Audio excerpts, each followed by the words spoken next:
Hey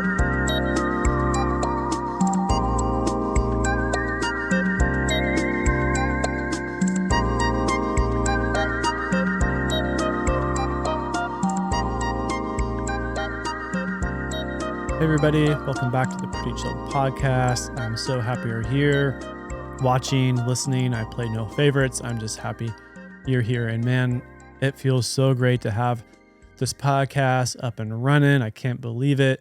It's a big deal for me because normally I'm on the other side of the camera. So this is kind of like my next chapter or evolution, I guess, where I'm more forward facing.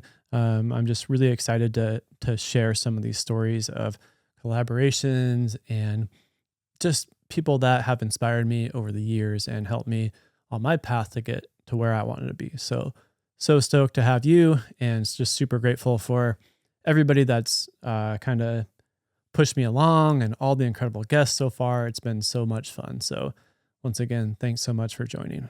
Well, let's get into the next episode. This is with my good friend, Julia Rockowitz. Julia is an incredible hand-poke tattoo artist. And if you're not sure what hand-poke tattoo is, I didn't really know too much about it until I met Julia several years ago, but it's just like using these very, very fine little pokes that build the tattoos. And she's just the best at it. And she kind of started by doodling. She would just make these little doodles, and the little doodles turned into like a big deal for her because she got recognized on Instagram and some magazine publications, and that kind of blew up for her. Just these doodles, she would add some puns to them, but she wasn't really feeling lit up from that. So you'll hear the story of how Julia started with these doodles and how that kind of like exploded for her, and how she kind of switched gears and got into the tattooing. And her tattooing method is very unique. It's not like you say, "Hey Julia, I want a hot rod on my bicep." It's not like that at all. It's this very tailored, handcrafted situation where she has her own symbols and basically her own language she's created. And the tattoo process is like pretty much this whole little ceremony. I did one once. It was incredible. All right, well, let's just get into it. Please enjoy this conversation with Julia Rockowitz.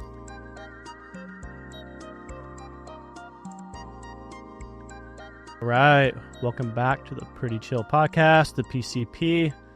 At it again. We've got one of my dearest friends, Julia Rockowitz, in the house today. If people ask, like, what do you do? I think you're one of those folks that have like, well, I do a lot of things. What's the story, I guess, from when your doodling started, where that took you, and then how did you get into tattooing from there? You want to hear how doodling started too? Yeah. Okay. I mean, were you in elementary school doodling on your notepads? I was doing that, and then I forgot about that for many years. I used to like draw these little flowers. I have so many memories of drawing these same exact flowers on all my notebooks, and all my friends, I remember them saying like, "Can you teach me how to draw these specific flowers?" But then, yeah, I forgot. I really like lost touch with drawing for many, many years. Went to college. After college, I was very focused on getting a job and having a career and getting out of school. And I moved to San Francisco, and I worked at a venture capital firm.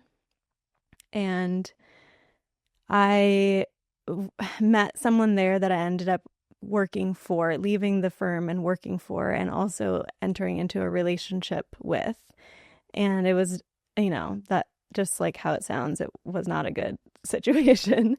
And during that time, I was really like lost and confused and had no idea who I was or what I wanted. But I always kind of felt like I was supposed to do my own thing, but I had no clue what that could possibly be. And I didn't really feel like I had like a skill. I don't know. I was always very creative, and I was always good at doing whatever my job was that I was supposed to be doing, like being the best at the thing that I was trying to do.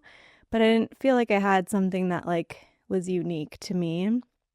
And I remember one day asking myself, like, my whole life had become this other person. You know, my job, my living, I sold all my belongings basically to move in with this person. I kind of had nothing besides my relationship to this person. And one day I asked myself, what could I do to have something that's just for me? And I started coming home from work and doing these little illustrations. I have no idea where it came from. I feel like it just like fell from thin air. But you didn't think like, you weren't like, oh, I'm going to do these doodles and like make a big book. You were just, I was just like trying to have some like peace. Was it some sort of escape, would you say? Or it was, I wouldn't call it an escape. I would call it like I was trying to just like carve out a little space for myself, you know, find something that was like, I think it was a way for me to reconnect with a younger part of myself and just like a more true part of myself.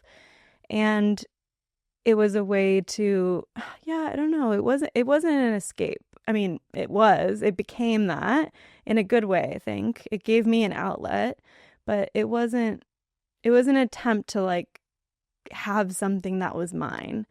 So I started doing these little illustrations. They're like such simple, very, very simple illustrations with a little pun underneath.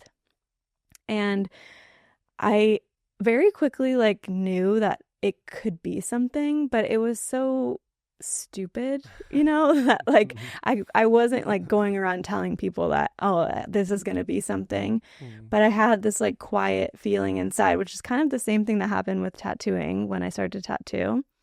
And I listened to that and I made an Instagram account and I started posting a new one every single day. And I had like my friends following it and it grew. And someone from Cosmopolitan magazine at some point found it and that like blew it up. And so, yeah, it was just like this Instagram account that was really fun and it was bringing a lot of people joy, but I didn't have any plan to make it into a business. It was just a fun outlet. But like deep inside, I was like, how can I monetize this? You know, but I didn't really know how. And then eventually the relationship ended. I moved to LA from San Francisco and I worked for another kind of toxic boss. And at this point, I was like on my own for the first time ever. And I was really in a dark place. I was like extremely alone and kind of isolated in LA. I didn't know anyone. I was working till like 3 a.m. every day. It was not a good situation. And I was starting to get really sick. And I basically like decided I was just going to quit my job. And I had a family member who said, I'm willing to help you if you want to try to make this into something. And I always really loved greeting cards. I was like someone who would buy greeting cards anywhere when I was out and collect them so that it had like options for when it was time. And I found a printer in LA and I basically printed like 15,000 greeting cards, 15 designs, 1,000 of each design. I had no idea, like that's insane. You do not print in quantities like that. Like it was just, I had no idea what I was doing. Do you just pick the ones that had the most likes on Instagram? Yeah, literally. And I had like my apartment was filled with boxes and I had no idea how I was going to sell them. And I think I thought I was going to sell them all on Instagram, which doesn't happen like that. And eventually I started wholesaling. I learned everything as I went, and I eventually started doing like trade shows. And can you give us an example of just a couple of them, like the pun and the drawings? Yeah. My favorite one was I Think You're Dope, and it was a little like marijuana bud with like sunglasses on. It was just a cute one. Or Can I Get a Watt with like a light bulb? And they all had faces. It still exists. You can look it up. Yeah, and they're just super clean and simple. Yeah. And they're awesome. And they're just like little happy, like bring joy illustrations. Nothing like groundbreaking, but so anyway, I ended up making it into a whole business. I really did not know what I was doing, and financially made a lot of really bad decisions, but somehow it worked out.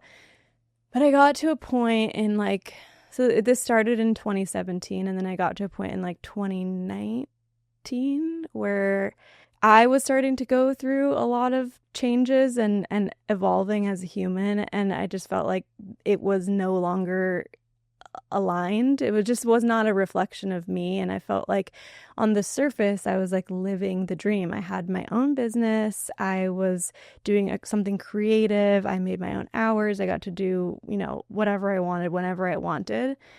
But I was like in a lot of debt, and I was not being honest about that with anyone really besides my very, very close inner circle. And I had no idea what I was doing with the business. And I felt really trapped in it and wanted to get out of it. And so at some point I kind of like admitted to myself that this needed to end somehow, or something new needed to start. But I refused to go get another job because I had tried that and I knew it wasn't for me.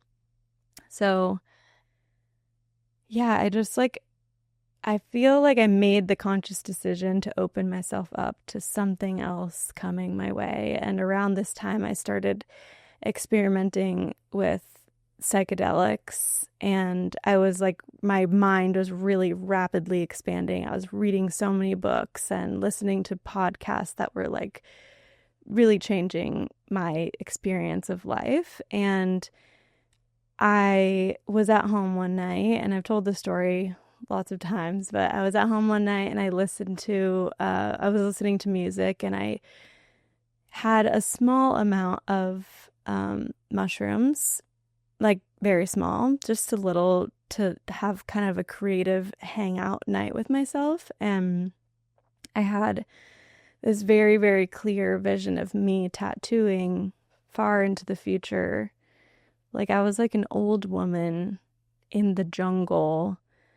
And it was just this like, oh my God. Yeah. What was your experience with mushrooms and psychedelics before that? Like, because it sounds like one of these kind of breakthrough journeys. Have you had like these types of visions before? I was very, very, very straight-laced for many years. I would never even consider eating mushrooms. And then in 2019, the first time I ever tried mushrooms, I think I had like a 4 or 5 gram like hero dose.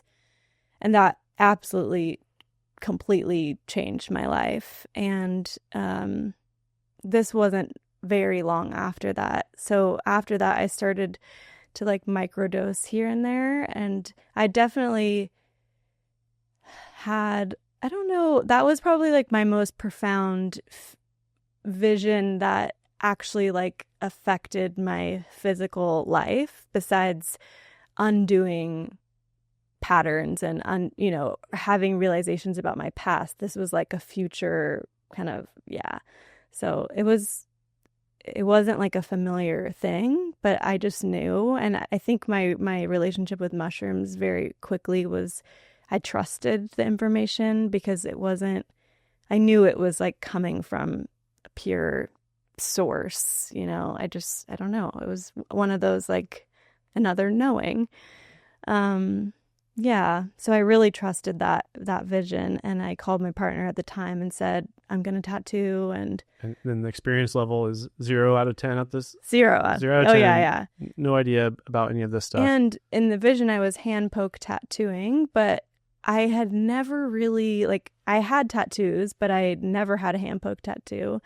Didn't really know what hand poke tattooing was. I think I'd heard about it in passing, like, one time. And for anybody that doesn't know hand poke tattooing, how do you describe that? You're holding the needle, and instead of putting it into a machine. So I do dot by dot, and it creates a very different look of tattoos. And there's a wide range of what your tattoos could look like with hand poking. Mine are very, very delicate and light. But yeah. So that night I ended up like doing a bunch of research and I was like, can you even just like do this, And I've never been one to follow rules, and you can't really just do this, but I did. So I bought all the supplies, and a couple weeks later, I did a tattoo, and it felt like, I always say, it felt like muscle memory. It was just like, I already know how to do this. It was the strangest, like, it was a reawakening of something in me. And so, yeah, I just kept tattooing ever since then. And I think because I had the other business that was illustration, people really trusted me for whatever reason, and I'm grateful for that. Yeah, I remember you telling me also, like, when you had this vision, you were like, I don't really resonate with like the tattoo culture or Totally. and all that stuff. Was there something, I don't want to say like cleaner or that when it comes to the hand poking tattoos or the vision that you saw, this was very different from like your normal tattoo parlor. Totally. Right? So yeah. Did that kind of give you permission to, I mean, what if your vision was like you're in a regular parlor and people are coming in? I don't think I would have right? listened if I saw that. Yeah. Yeah. I think in the vision, I saw it was like a possibility was carved out for me that felt like true for me, you know? And yeah, the tattoo industry is so opposite of me. I think most people are like confused. Besides the fact that I have a lot of tattoos, are surprised that I'm a tattoo artist, because I maybe don't come across the way that most tattoo artists come across. And the industry itself is so intimidating and so cutthroat. And there's so much, like, you have to pay your dues and you have to work for free. And I was like, if I'm going to do this, I'm not doing any of that. So I'm going to carve my own path. And I was really anxious about it in the beginning, for sure. Like, I questioned a lot, but I never let that actually stop me from doing it. But it was scary at first to do something that was so unconventional already to begin with, but then take a very unconventional path within the path, you know? Well, your path is so, I mean, it just evolved, and it evolved into something really awesome that I have never seen before. Just how I'll let you explain it, but it's not like you book a time with Julia, it's 30 minutes, you come in and she doesn't give a shit. It's this whole thing. It's a whole, I don't know if you want to call it a ceremony, but it's this whole thing. So I'd love to hear the story of the evolution of, okay, I'm starting this thing. Maybe I'll hit up some friends and do some basic stuff to get warmed up. And then how did it evolve into what it is today with this whole intentional ceremony? I think I knew right away from day one that I wanted it to be more, but I didn't know what that was going to look like, and it had to happen organically. And so I just kind of let the process unfold. And in the beginning, it was happening very quickly. It was kind of like I had the initial vision, and then I was seeing the next step and the next step and the next step. And at that time, I was definitely like in more of the psychedelic space more frequently. I don't really do that now as much, or if at all. But then I was on like a rocket launcher in life at the time. And so information was coming like very, very quickly. And when I first started, I was just creating intentional art. So like all the art that I was offering to people to get tattooed had some sort of deeper symbolism to it. And then it was like, as I was growing and doing my own, taking different trainings and reading different books, I was like piecing together my process based on what I was learning. So eventually I did I think it was like a 5 or 10 minute grounding meditation before we started the tattoo, just to come into your body and like be present in the moment. And also I always have been tattooing in a private space, and I've always made the space feel really calm and welcoming and safe, and not like your normal tattoo space. And I should also mention that it's not like you're not doing custom tattoos at this point. Somebody can't say, oh, maybe I'm wrong, at this point, in the very, very beginning, Okay. I was kind of working with people. Okay. Yeah. So somebody could say, "Hey, I want this butterfly," and then you would make a butterfly. Yeah, Okay. yeah. And in the very beginning I was much more flexible, but sometimes I would say like I can't do that or that's not my style or whatever. But I think quickly I was attracting people that were kind of on the same wavelength. So it wasn't ever like this big thing where I had to turn people away. It was kind of obvious, like this is what I'm doing. And then I moved down to San Diego, and in the when was it? I guess it was the end of 2020. I moved to San Diego, and I had been tattooing, but I was in LA, and I think the clientele was just a bit different, and I was just like getting my bearings at the time, and yeah, something just really clicked when I moved down here. The community was like so welcoming and so eager, and there was no one else down here doing anything like what I was wanting to do. And so I came down here and was like, I'm doing ceremonial tattoos. And even then, it was a much different process than what it's evolved to.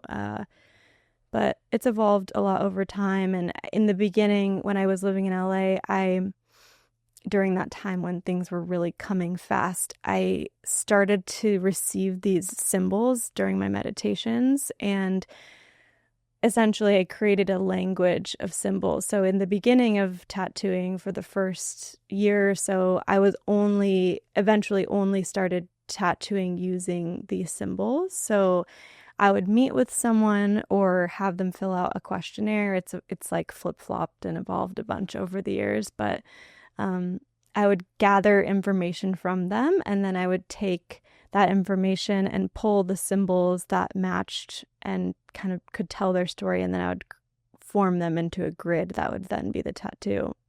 It's not really that way anymore, but it's evolved from there. So yeah, there's been a lot of different twists and turns through, the crafting of the process, and it's still evolving all the time. So did you like was there a struggle when you're like, here's kind of the language and the symbols that I work with, but you'd have clients coming in and being like, well, I'm not interested in that, I want this. I mean, were you turning people away, or was it kind of like case by case? I'm usually pretty it's easy for me to say like this is what I do, and so I made my website very clear. I think at one point I had like you could do a custom tattoo, and it said like I will receive your idea, and if it aligns I will respond, and if it doesn't, and I was really busy at the time, so I wasn't always responding to everyone. And then if you wanted to do an intuitive ceremony, I think I was calling it at the time, then it was like what you get is what you get. Yeah. So walk us through the intuitive ceremony from the time that somebody, I guess, however your agreement worked out. Did the ceremony kind of already begin for you as you started thinking about this person and their information? And then, when they get there, like, just walk us through the whole thing. Yeah. Well, as I said, it's evolved a lot over time, and there's been different iterations of what the process has looked like. I'll explain where it's at right now, which is my clients or potential clients submit a very, very simple form. It used to be like extremely extensive. Now it's just like an interest, like I'm interested. And then I respond with a long email that explains the entire process. And I've always been a little bit private about the process, and I don't share like the details of the entire experience until someone expresses interest, because I really feel that it's like a co-creation, and there's something like really powerful about saying yes to something or even expressing interest in something when even if there's a little fear or even if you don't have all the information, and I really value that. And so when someone reaches out, I then send all the information, and then they have the option to book at the end. And once they book, they receive a link to a questionnaire which asks a lot about their life at this point, their childhood, there's like some fun questions that get them thinking about like, what is this really about?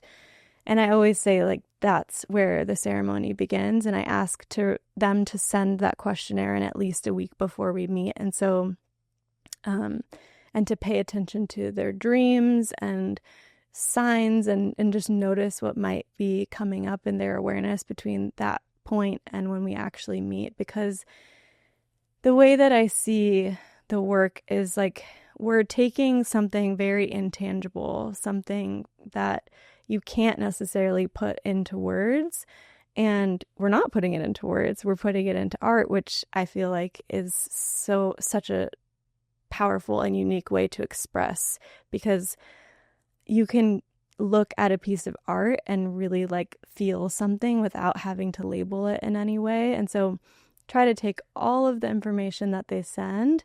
And for me, yes, I mean, the ceremony starts, I would say, there with each client, where I read their form and I'm starting to just be with their energy and notice what also comes up for me between then and when we meet. And at the same time, like not holding on too tight or creating more stories about, it's just kind of like I read it, let things settle, and then we meet on the day of. And it's nice that we've already had that connection point. So it's a lot easier to drop in together because they don't have to like divulge their entire story. And I do that also to save time because these ceremonies can get very, very long. So we have tea and we connect and try to recap what is necessary. And then if anything else has come up from the time they submitted the form to when we're meeting, we discuss. And then we go into about an hour meditative journey through the body. And that is really like the opportunity to come into your sensations and notice what might be happening in your experience that's not happening in the mind. And, you know, ultimately we're tattooing your body. So we're wanting to come as deeply into like the physical sense of being in your body as possible before we literally engrave your body with your intentions. So we do that, and then we discuss the tattoo, and then we take a break, and I create the tattoo in the session based on everything that has come up. And so the client's never seen the tattoo before. They have no idea what they're getting, which can be, I mean, I think it's so amazing. And I feel like the people who are drawn to the experience, for the most part, are equally like on board with that like diving into the unknown. Yeah, that's an experience. That's a whole thing. And now with that tattoo, you have that cool story of like, hey, I walked in with this life story or this meeting, and then I met with Julia and we worked together to like come up with this. And even the placement. Totally. The placement is, I know, is part of your process too. Somebody doesn't say, I want a rose on my bicep. Like, no. It's this whole thing from the design to the placement. And with the placement, is that something, walk me through that. I think you kind of feel where it may be placed, or how does that work?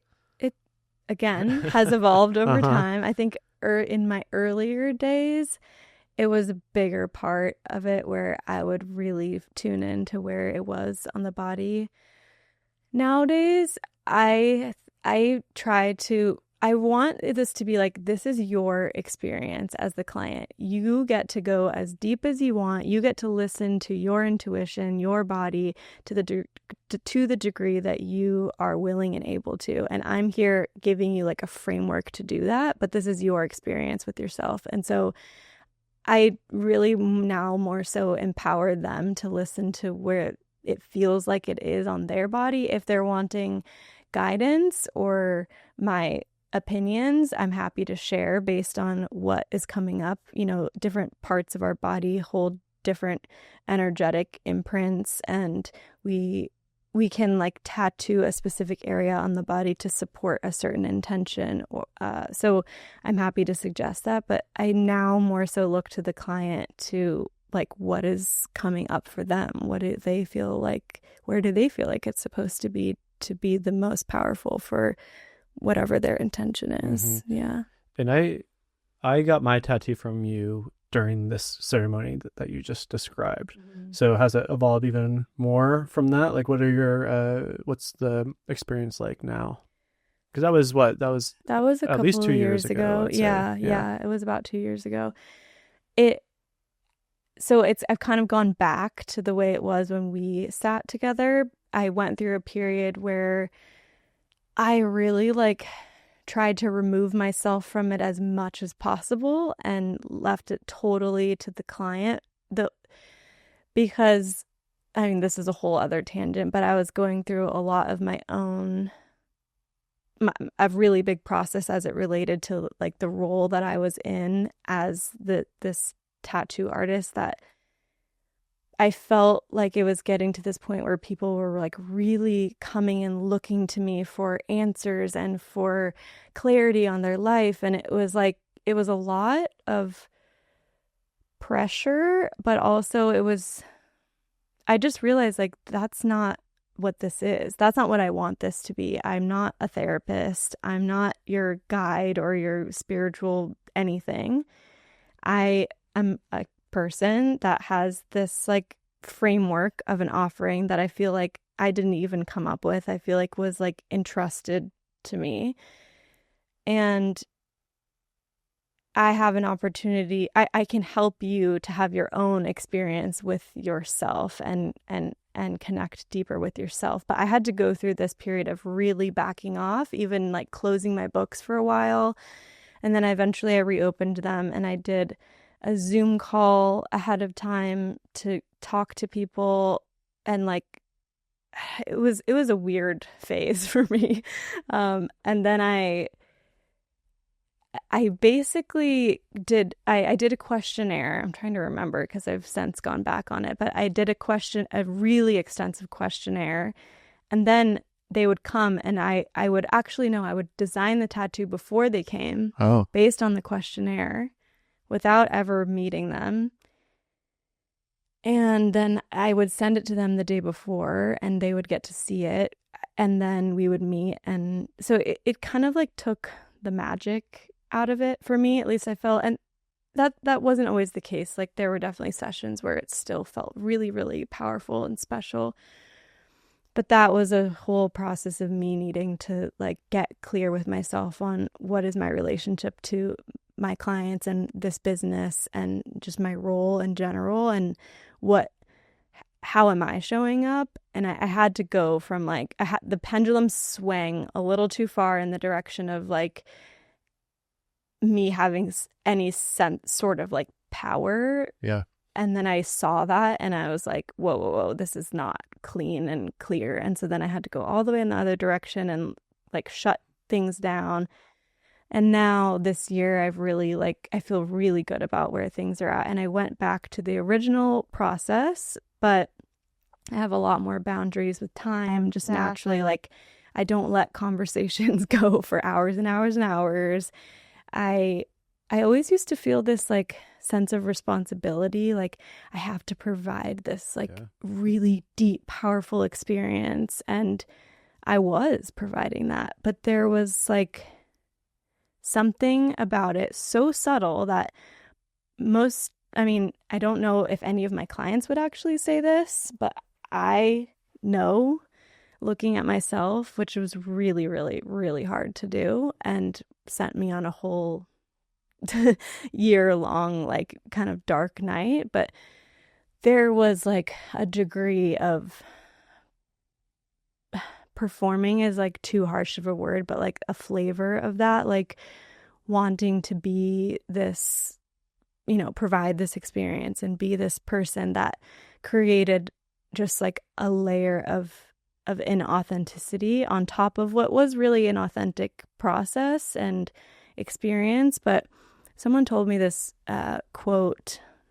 I did I guess it was a little over a year ago, I did a darkness retreat. And the woman who does like the pre and post integration sessions there, I started working with her since then, and she's amazing and changed my life. But she said to me when I was there, she said, Okay, so I'm going to try to remember this, but it's a really good one. And for the record, this is the same darkness retreat that Aaron Rodgers made famous, the one in Oregon our friend East Forest went to. So this is kind of like kind of a newish thing where it's you literally go to this place and you're just in this room and it's dark, and I don't know what the suggested amount of time is. It's just like however long you can go, but I think a few days is like kind of suggested. I went for 3 full days, 4 nights, and I think that's like the suggested starting point. They wouldn't say just to do more than that for your first time. I think some people are like, I want to do this, and so then they'll assess whether or not that's okay for you. But I think Aaron Rodgers, I think he did 3 or 4 nights. And East Forest, I think he only did 1 or 2. He said, okay, and he was good. But, yeah. But anyway, that's what I could have done 1 or 2. Yeah. But anyway, that's the darkness retreat. Okay, so so you're there. So I did that. I can't remember if it was before or after, but the woman there, she said to me, she said, we like, if this is us, like, you know, I'm balling up my fist. We have like all of these wounds and insecurities and things about us that make us us, that are like authentic because it's what's true. We create these like carbon copy layers of ourselves that we are like the masks that we wear, that we project out into the world. And it's like, she put her hand over her fist, and it's like this thin sheen layer that is over top of ourselves. And because it's like a carbon copy projection, it seems like it's true because it's like so close to what's actually true, but it's not. It's a copy, and it's like slightly off.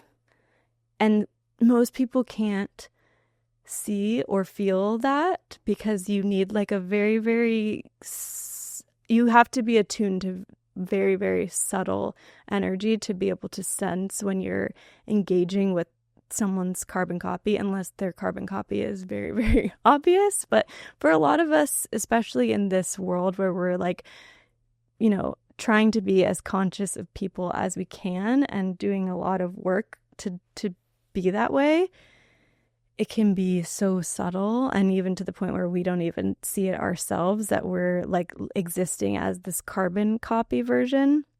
But essentially, like, all we have to do is let our real vulnerability be seen, our weakness, and that would be like the real underneath.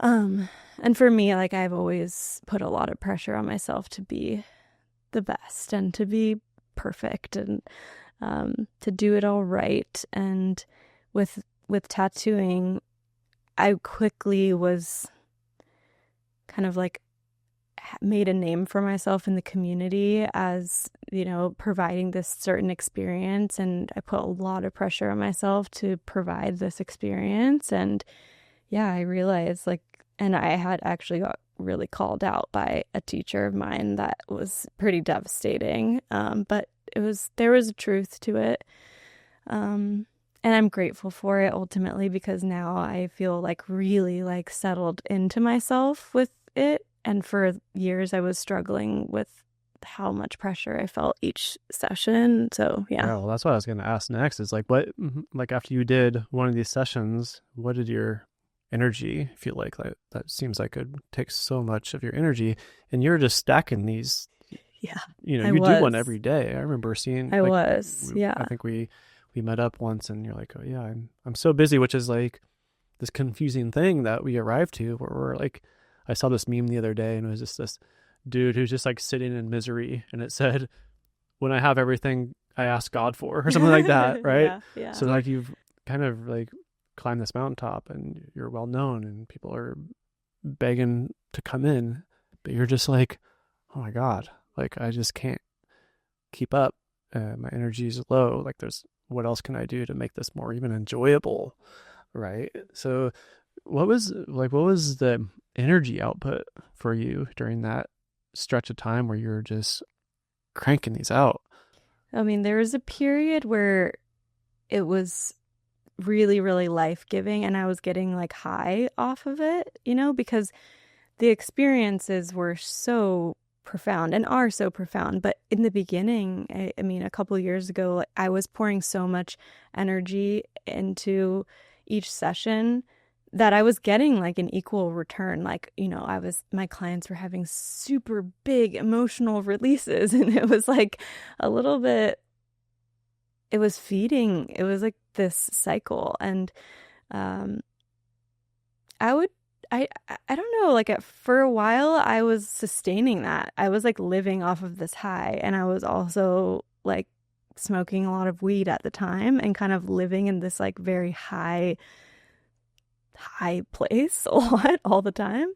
And then I don't know like what the turning point was. It was before I got really called out. So I don't know. I don't really know when it was, but at some point I started to feel like very, very drained after each session. But I was still like get excited for the next one, and then it started to be like, oh, I'm kind of like dreading this. And I felt so guilty about it because, once I was in it, once I was in it, I felt like in it, and I'm present and I'm connected, and it's great. But it was really hard feeling like just completely depleted afterwards, and that only got worse and worse. And then once I realized like the performative aspect, that like shattered everything, and then I was kind of like in dread before and after, and eventually to the point where I closed my books for probably like 6 months. Yeah, and not to mention, the performance that you have to do, and the permanence, obviously, of, I mean, yeah, you can go get a tattoo removed, but like the intention is this is a permanent mark you're leaving on somebody. And then you got to clean up shop. You got to like take care of the business. That's always my thing as well. It's like, I'll shoot something I'm like really pumped on, and then I'm like, oh, I still have to clean up, and all these things, right? Yeah. So like, if it was just the business side, that's enough to like tire somebody out, especially when you get so busy. But the fact that you have to perform and hold all that space. But the reality is I don't have to perform. Yeah. And it took me a lot to learn that. And now that I have really realized, and like, I feel like I'm in a place where there's no performing at all, I feel like it takes no energy. It's like I'm looking, also, I'm not putting pressure on myself to have 5 clients a week. That's insane. I mean, my sessions were like 6 to 9 hour days with one person. That's so energy intensive. And then we're like talking about all of their childhood trauma and their breakup that they just went through and their child that they just lost. And it's like holding so much energetically. I would have like pain. I have had chronic pain for many years, but my sessions were like the main thing that would trigger my pain. And yeah, it was a lot. But now I just feel like, because I'm not putting the pressure on myself to do any of that, I feel like I have a responsibility to hold the container, but from a place of just like caring and love.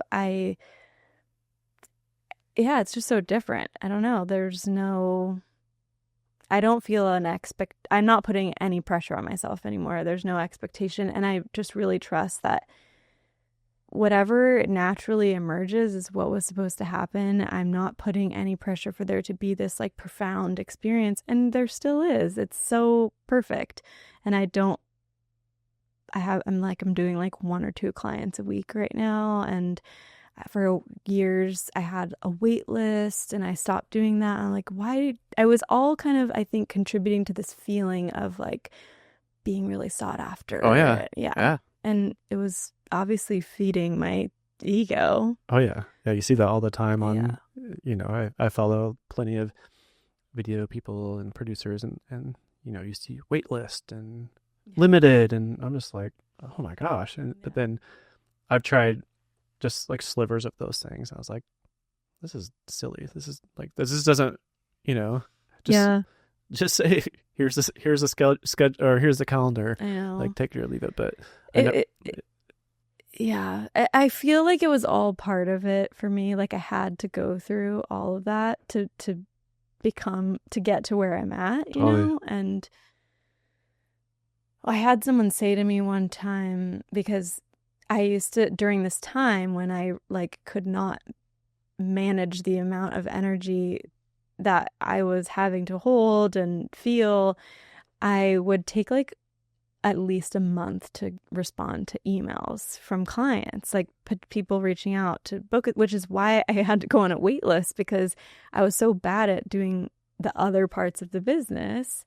I just couldn't, I was just like dead afterwards. But I had someone say to me once, like, you can't do that. When people want tattoos, they want them now. And I was like, well, first of all, that's not really the way that I work. Like, I really trust that when we come together, that's when it's supposed to happen. But it shifted something for me. I was like, I really can't be running a business where like I take a month to respond to potential clients. You know, that affects your reputation, and it's just like not a way to start off a relationship with someone. Did you ever have, I know we've talked about this before, and I've seen you post on social where you're asking for, I think maybe you ask for a bookkeeper or a social manager. These are things that I struggle with all the time. And I don't know if it's just me, which it might be, but I feel like it's important for that person who's ever making contact with potential clients or current clients or whatever to have the same energy that the business represents. And you can have some beast on the back end that like never like that, you know, need to get the bills paid or whatever it is.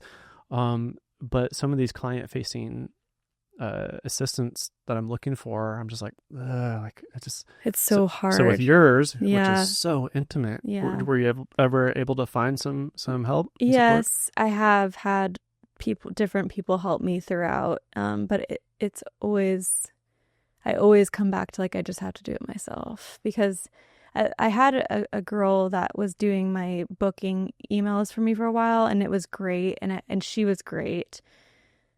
But there's just something like, it's the business is me, you know, and like I felt like it was losing a bit of the like personal touch, you know, and it was contributing to this whole like me being some special thing that I couldn't even like email my clients. Yeah. I have a lot of time. Like the reality is I can't email my clients now. Maybe at one point I was really, really busy, but I think there was this like illusion that I was in a little bit, and I don't know. I think it's like, I follow a lot of entrepreneurs and you know, all these tips of like, I'll just hire out and delegate and all these things. In my work, this is years now, that the delegation has cost me way more time and money. Totally. But then you have to tell them what to do, and you have to correct it, and then you end up doing it yourself usually. Hey, John, the link's missing. It's like, oh no, I gotta like redo everything. But any like coach that you'll say is like, you just have to figure out how to delegate. I haven't yet. I mean, I have some people on my team that help edit and these sort of things, but it's still like I do a lot of that work, and and I could be wrong mentally, but it's just like, I need someone to get in contact with this client, but I already know what the follow-up the questions are going to be from the clients. I already know what my answers are going to be. I know what their second follow. So it's just like, let me just take care of it. I mean, we've talked about this because I feel like you and I have very, like we kind of speak the same language, and we have this, you have to like find these people that you just like get it. And it's so hard to find. I mean, Chris, my partner, and I, we work together as well in another business, and he had tried to outsource for years, like 8 to 10 years, and was never able to find someone. And then it's like I came along and was able to do all this stuff because I just like know how his brain works, and we kind of speak the same language, but it's really hard. I tried to have people do my social media, many different people, and it's just, that is where I'm like, I can't have someone else do it because it's literally me online. I even struggle with doing it myself. I mean, I have years almost decades worth of just stuff that I haven't posted because I haven't had time. And the if something gets posted that's like cropped wrong, that's like, if I'm saying I'm a professional and it shows up and it's like something's missed, so I've just like let it be vacant, you know. But it's worked out just fine for you. There's this like kind of secret feeling that I almost like this, I don't even know what to call it, but I like have had no website for video. Like I've been a pro video dude for 8 years without a website, or none of my video stuff is even online, and it's all referral. So I'm like super grateful for that. But there's also part of me that's just like, man, I've worked on some pretty rad projects that only a select amount of people have seen because they're either like behind a paywall or whatever the situation is. So I don't know. I'm trying to kind of follow your lead on kind of reducing the actual work a bit and creating more space. We were talking before we hit record where like we just need that space to create, and that's what I'm doing with this podcast. This is like the first thing I've done for me after like working with all these clients for so many years. So, it's just been, it's been fun.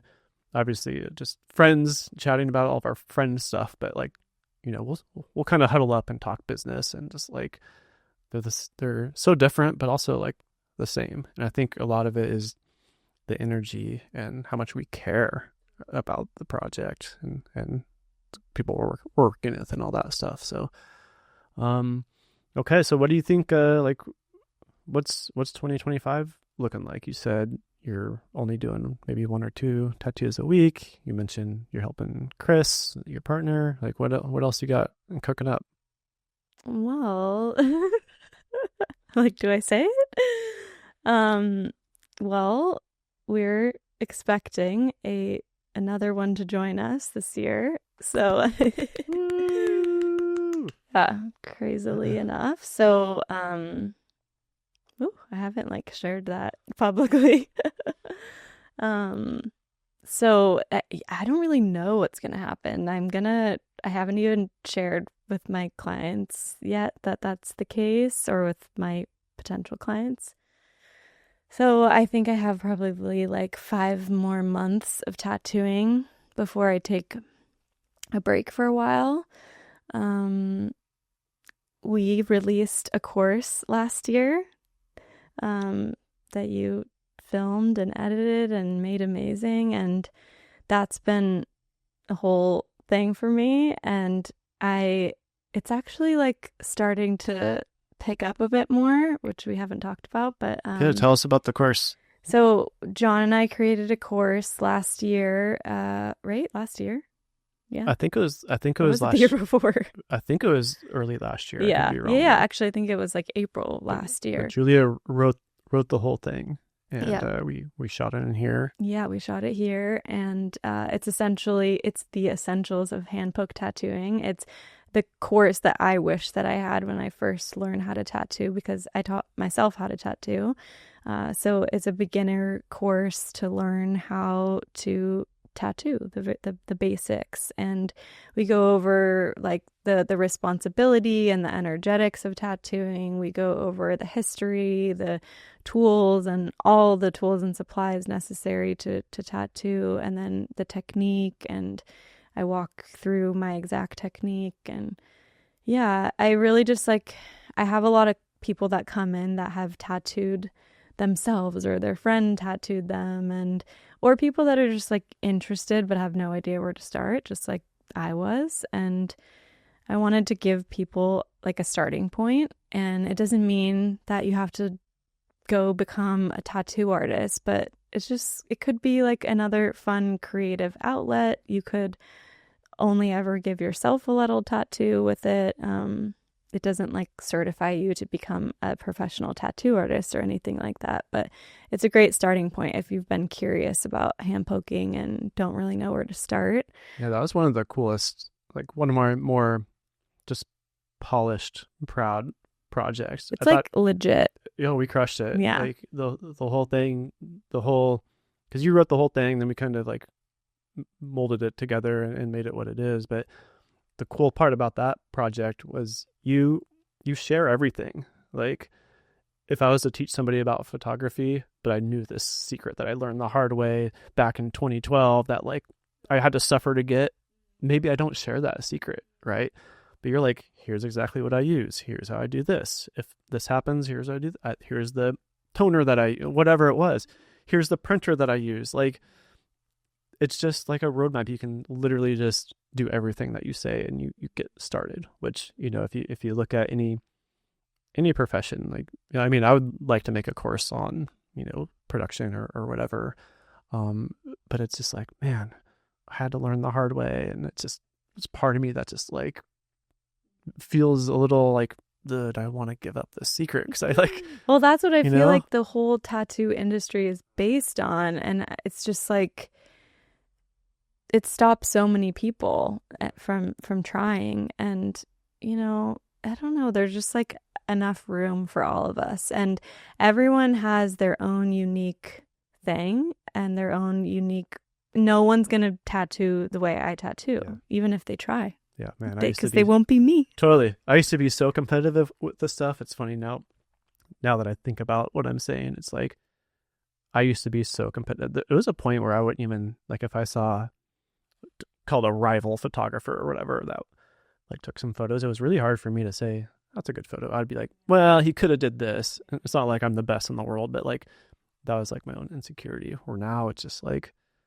there's room for everybody to be.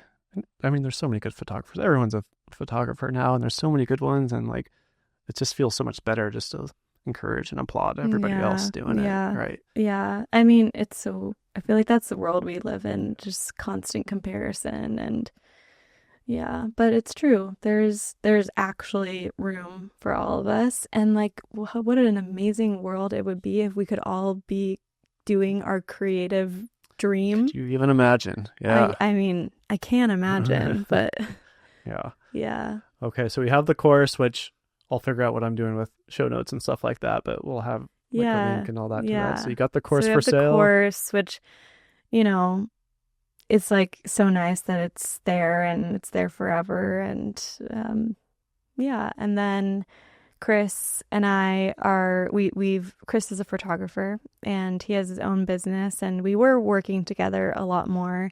I chose to step back a little bit because I didn't have time for my own creative stuff. And so now we're just working on the wedding photography business together, and we've put a lot of time and money and energy into totally rebranding the wedding business. And so we're working on booking clients for next year, 2026. Actually, last night he was like, I think we're good for 25. I was like, really? Wow. Okay, we've been putting so much energy and it's like not really financially paying off yet. And it's one of those like long game foundational businesses. right now. Yeah. Yes. And we've been doing a new website and social media and ads and email. It's a lot. Yeah. So I feel like this year is kind of my year to just like be in my cocoon and prepare for this really big next chapter of my life, and as I'm going to become a mother. And that's really where my like focus is, and not as much on work. I'm doing the ultimate creation right now. You are the ultimate creation right now. Can you peek into your crystal ball and see what like your tattooing looks like for like the next couple of years? Do you feel like you're going to just kind of continue to I think tattooing will always be there, and I think it's always going to ebb and flow, but it's like the process is really so special. I don't think I could ever fully say goodbye. There was a moment where I thought I was like, I'm done with tattooing, but I think I just needed to really recalibrate and come to this place of like no attachment to it. I think it'll always be there. I feel like I'm kind of on this like 5-year thing where every 5 years I have like a totally new creative endeavor and it becomes my new thing. And I don't know, I think my focus is really going to be on motherhood in the next few years. And I'm so grateful that I have the space and the life where that can be my priority. And I'm grateful that I can supplement that with tattooing. And I don't know. I feel like something else might come. Yeah. So if someone's listening right now, like, who do you think, as they're kind of listening to how you go about tattooing and hearing your story, what might a potential client be like thinking? I don't know if I'm asking this right. Like, what would be a signal to them that they're a potential client? Yes, that's what I'm trying to ask. I mean, I think if there's any sort of curiosity or inkling or like, I want to know more, or what is that? Even if it's not like this, hell yes, we can have a conversation, you know? Yeah, I think it's such a process and a practice of like listening to your gut, especially because you don't know what you're going to get when you come. So I think if there's any sort of like whisper inside that is saying, maybe there's something here, then I think that's... Yeah, and I could speak firsthand. I had such an awesome time. I've told you this a million times, and it was just such a... Cause I've had a couple of tattoos done, and you know, nothing wrong with like the tattoo parlors and all.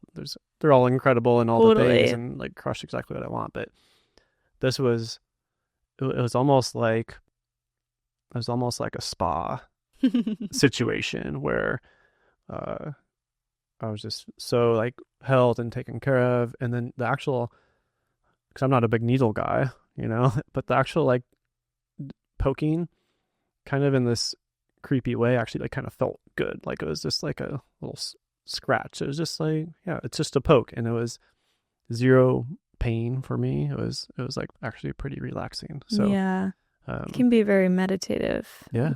I think I have clients fall asleep sometimes when I'm tattooing. Yeah, I probably could have, but I was trying to pay attention to what you're up to. But yeah, well, I owe you another one. I know we're due. I'm trying to, like, I'm just so in this busyness space, you know, which is not a good excuse for some people, but I think it is for me. I just like to be clear, and everything's just so more obvious. So trying to get there, and then I'll give you a buzz, and we'll do it again. Well, like I said, I think it always happens like in the exact right moment, whenever that is. I really feel that. And also, I will add about the tattoos. I really feel that the tattoo ceremony is usually, as much as it seems like it's like wrapping something up, it's usually the seed for something else. It's like the beginning. I have so many clients that come back to me and say, whoa, I had no idea like what I was starting when I sat with you. And it usually opens up or begins a whole new process, because you realize things, and you realize it just like it opens up something. So amazing. Yeah, I believe it. Yeah. All right, Julia, thanks so much for joining me on the PCP. That was a lot of fun. Yeah. We covered a lot of ground. Let's do it again. Let's do it again. Okay. All right, y'all. Thanks so much for tuning in, and we'll see you on the next one. Bye-bye. Bye.